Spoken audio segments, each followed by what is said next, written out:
大家好，我是一健。今天这支影片来跟大家分享一下，我在美国体验到的一些有趣的现象，或者说跟台湾不太一样的现象。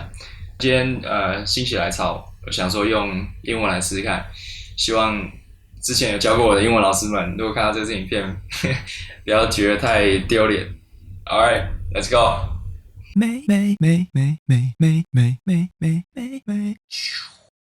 Hello guys, my name is Edison. My friends call me Eddie. The first interesting experience I want to share living in the States is that there are so many trucks on the road. There are big trucks and there are small trucks. There are cargo trucks, container trucks, and trailer trucks. There are even house-carrying trucks. There are so many, so if you're on the highway, there is zero chance that you won't see a truck. And for the big ones, they are huge. They are probably 3 to 4 times the length of a regular car. Me driving next to a Walmart truck, I feel like an ant.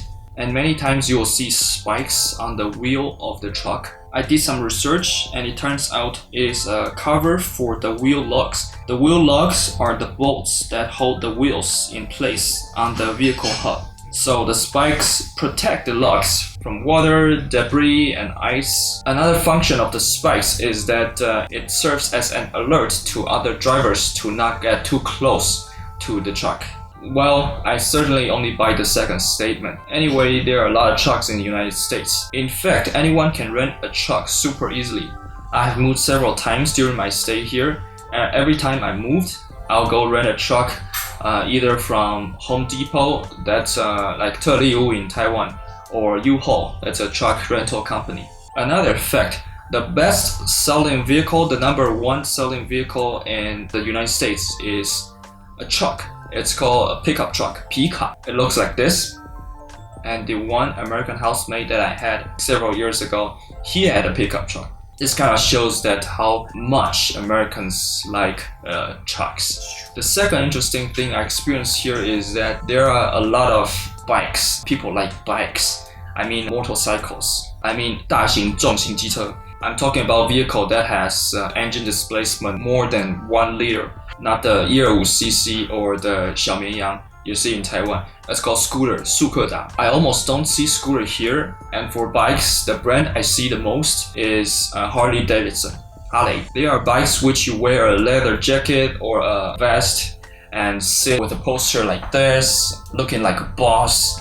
I'll put some pictures here. They look so cool, man. And I find it interesting that all Harley Davidson riders have something in common. So in Florida, you don't need to wear a helmet while riding, and all these riders have either super long hair or not at all. And if they have super long hair, they all have gray long hairs. They all keep a beard and they all have tattoos. They look super masculine and tough. Very, very cool to see.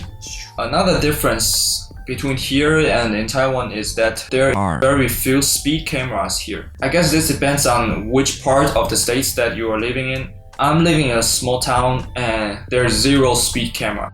There's also no speed camera on the highway, so the only way that you get caught speeding is if you encounter a police or a sheriff. They often park at the side of the street or a highway. Sometimes they hide behind trees or in a corner that is very hard to see. Sometimes they even disguise themselves in a normal car without the police or the sheriff paint. So you want to be very careful while driving. And there are several ways that I learned throughout the years to reduce the risk of getting caught speeding. The first one, always look at other cars' car plates. In Florida, the car plate of the government fleet is always bright yellow. The second tip, if the whole traffic is speeding, you don't want to be the one that is leading the traffic. You also don't want to be the last one. Normally, the cars in these two positions get caught. The third tip, look for braking lights. If you see the cars in front of you starts to brake and slow down all of a sudden, there's a reason. It might be an accident, it might be a sudden heavy rain or dense fog, it might be a cop. Tip number 4, take advantage of Google Maps, Apple Maps, or Waze. These apps often show you where the speed traps are. Tip number 5, this is the safest way, just don't break the speed limit. Next, there are drive-through everywhere. I don't really get it. Well, you have drive-through for fast food restaurants and for Starbucks, totally understandable. Drive-through ATM, okay, that's fine. Drive-through pharmacy, and that's even before COVID. What? DMV drive-through? That's 监理站 drive-through? Why? Drive-through voting.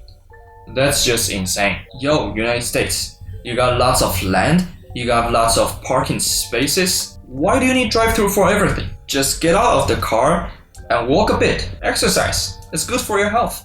The less interesting experience that I want to share in this video is that people smile at you.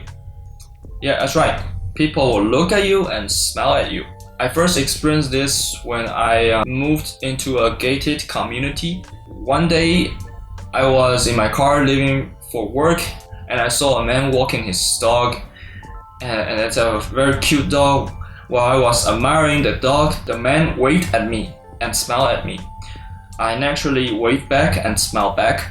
At that time, I didn't realize this is a cultural thing. Not until later on, after I discussed this with my friends and then found out many people do the same thing. People walking will often look at whoever drives by and greet them. I like it. This is such a sweet and warm gesture, especially if the one that is greeting you is hot. That's even greater. Alright, finally, here are some of my thoughts on all these experiences. To me, observing different people and discovering different cultures are always fun and interesting. These practices make me realize how different everyone can be and how little I am after seeing more and more of the world. I am very fortunate to be able to come here and live in the States, and I look forward to find out even more interesting things in this country in the future. Alright, that's pretty much it. Thanks for watching. Catch you on the next one. Peace.